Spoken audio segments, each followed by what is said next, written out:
I've had your album translated for me because I don't understand. But despite that, I mean, I really felt a lot of your music, and it's been described as food for the soul and, a story of healing.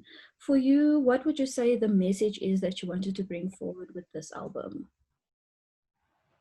I think you're correct, Kaylin.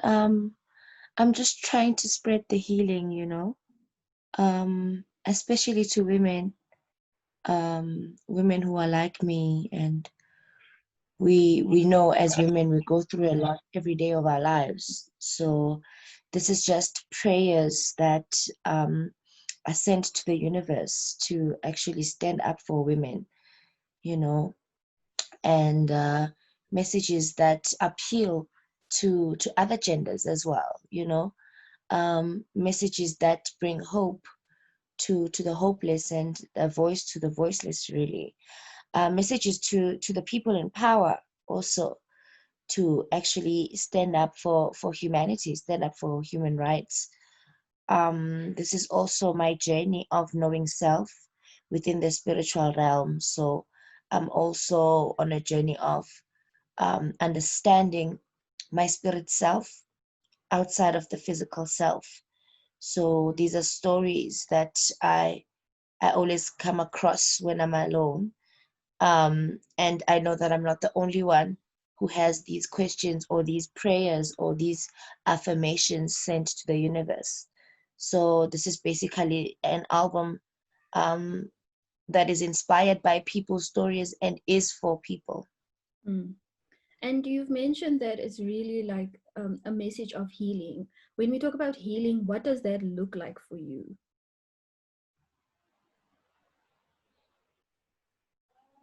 Healing to me is freedom. Healing to me is being able to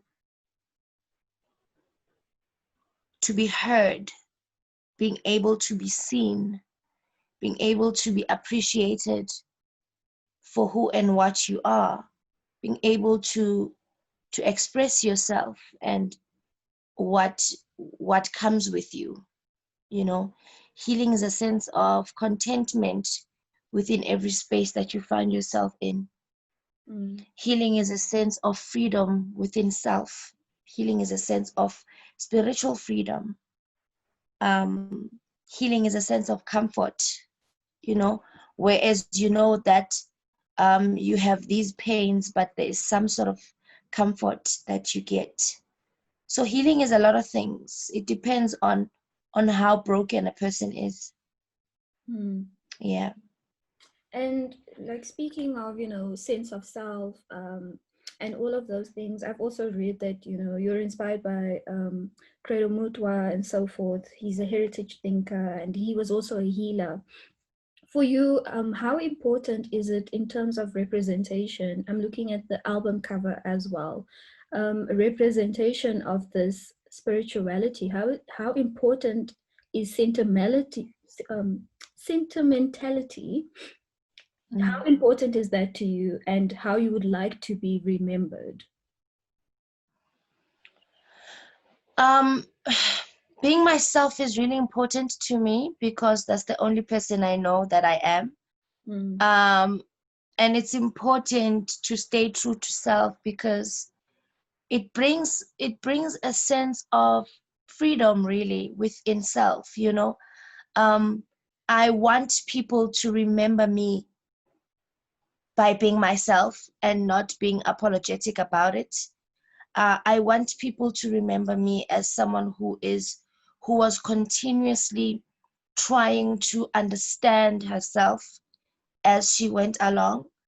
I want to be remembered that I didn't conform to societal pressures, and I would always strive to be some myself and more.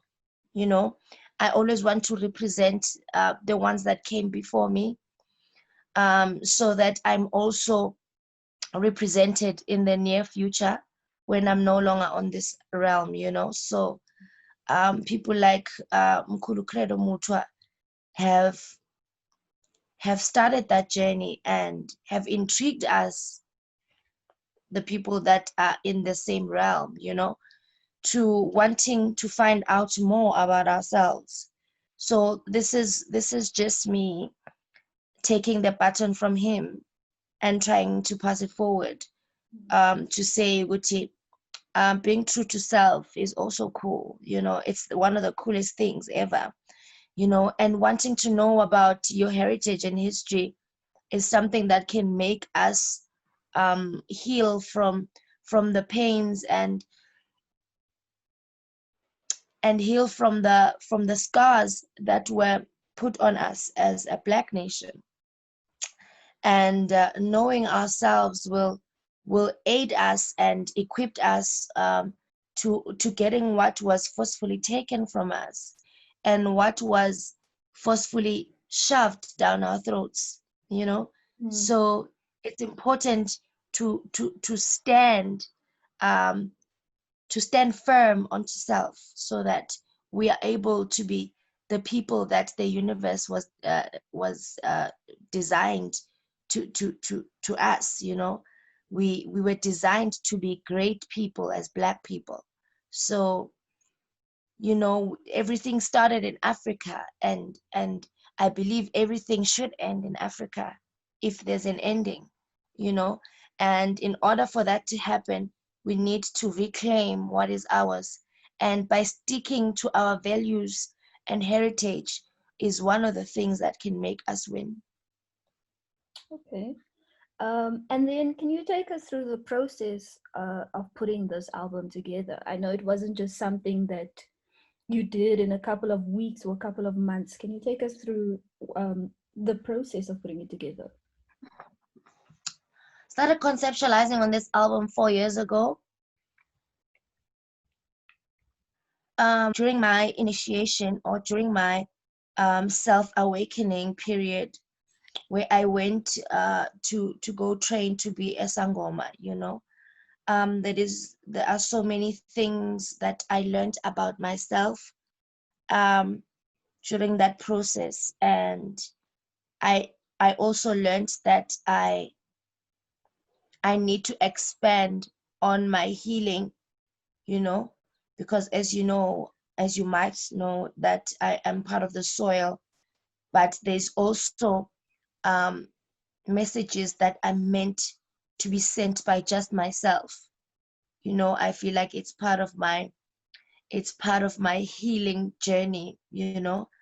um Women inspired this album, really, and women's stories. I remember I started conceptualizing during the time of Karabo Mukwena, who was killed and burnt by her boyfriend, then boyfriend, you know. And after that, so many stories erupted, you know, concerning gender-based violence, and I was affected, and I felt scared as a woman and as a mother to a girl child. I felt like I had to do something. I had to say something, and my only means, or my medium, is music. And I feel like as musicians or as artists, we are we are given a great task by the universe to spread messages of healing to society, because art is the closest thing where people can relate to, you know. And it took a while, you know, because I kept receiving songs bit by bit, you know, getting inspirations from here and there. But the main inspiration was my self acknowledgement and my self growth as a healer and as a woman in society.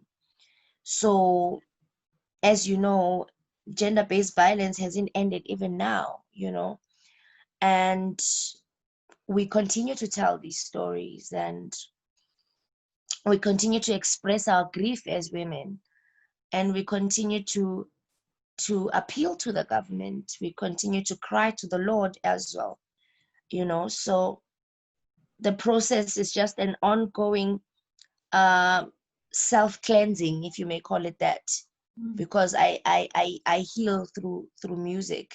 I heal through these messages. So I'm just trying to cleanse as I go, really, and be the voice to those who can't speak for themselves as I go. So this is basically an ongoing thing, really. You Mm. know, even the time it was released, it is released at a time where people are in isolation and people are in silence so that they can receive the album for what it is, which I'm grateful for. Mm.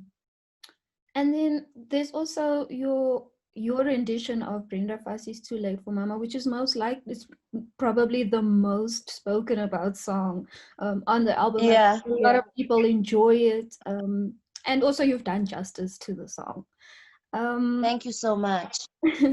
why was it important that you use that specific song? I know that you've spoken about Mabur being, one of the people that you look up to and one of your favorites, but why specifically that song as a cover? I love that song. I don't think there's like a deeper meaning to it. I just love that song, and I love Brenda Fassie's performance. There's a difference between a singer and a performer. And Brenda Fassie was both, really. And she was just a powerhouse. And whenever she would, I put her at the same stature as Mam Rebecca Malope. Even if you don't understand the lyrics of the song, but you can feel the song and you can relate her her mannerisms on stage and her facial expressions and just the performance in her eyes. I think what captured me as I was a little child was the emotion that Brenda put into the song. And I couldn't understand English at that time, but I could understand what the song meant, you know? And as I grew up, I fell in love with I fell in even more in love with Brenda Fassie and the way she was evolving as an artist. And I feel like I have ve- I have a lot of qualities that resemble Brenda Fassie.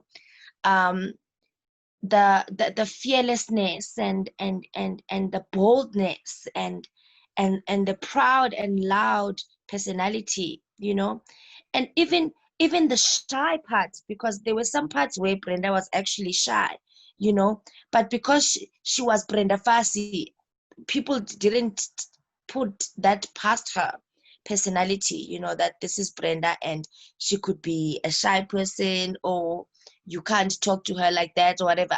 She had to put up this facade in public where you could tell that it was too much pressure for her. But because she was in the space that she was in, she had to pull up that front. And I could see that, you know. I see that now, even when I'm looking at her videos, I'm saying, oh my gosh, this woman was in so much pressure, but she had to uphold that, and I applaud that of Brenda Fassie. And I stay and I stay getting inspired of her life story and how everything happened in her life. And I want to keep her music alive. That's all I want to do, you know. I just want to keep her music alive. It's so beautiful to watch my 10-year-old singing Too Late for Mama. She doesn't even know how that song, or when was it. It was released a year before I was born, I think, if I'm not mistaken. Yeah, I think it was released a year before I was born. But I connected to it, and as much as I connect to a lot of songs of Brenda. So I think I'm saying this for the first time.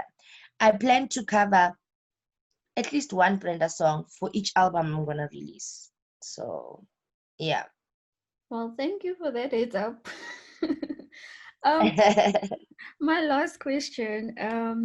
I have been seeing you interact a lot with your fans around the album and how they've been feeling about it and what they've taken from it. Why was it so important that you let people into this space to let you know what they've taken from it? It's always been my dream to sit with people that are buying the music and people that are consuming the music. It's important. It's like coming back for a checkup when you went to a doctor. you have to let your doctor know, okay, so how are you feeling? How are the meds? Are there any side effects? What can we improve? It's important to, and I'm glad that the lockdown has given us time to actually check on people, because you can't be busy doing one thing and think in your head, which, okay, I'm on the right track. Yes, I'm the shit. I'm doing this thing. Mama, I made it. Yes, I'm the boss of this and the boss of that. Whereas you don't even know, you don't even read people's comments on social media, because you don't have time. But this time is allowing us as artists to actually read comments, to actually respond to comments, to actually take in criticism and say, okay, thank you, I'm going to fix this. Because I like having honest conversations, on my on all my platforms, so that I know what people want. Because now it's pointless to create something that is just going to satisfy only you as an artist, because that's not what you're born for. So I take the time to go back and just find out how people are doing, because this is my first album, Mm. and I come from a group setup. I'm actually curious of what people think of just me, Buhlebendalo, and not Buhlebendalo from the soil. And that's what I wanted and hoped for people to see me as. I am Buhlebendalo. Yes, I'm in the group called the soil, but I'm not the soil. I'm Buhlebendalo. And I want to catch up with people to understand if they caught what I was trying to send to them, and they did.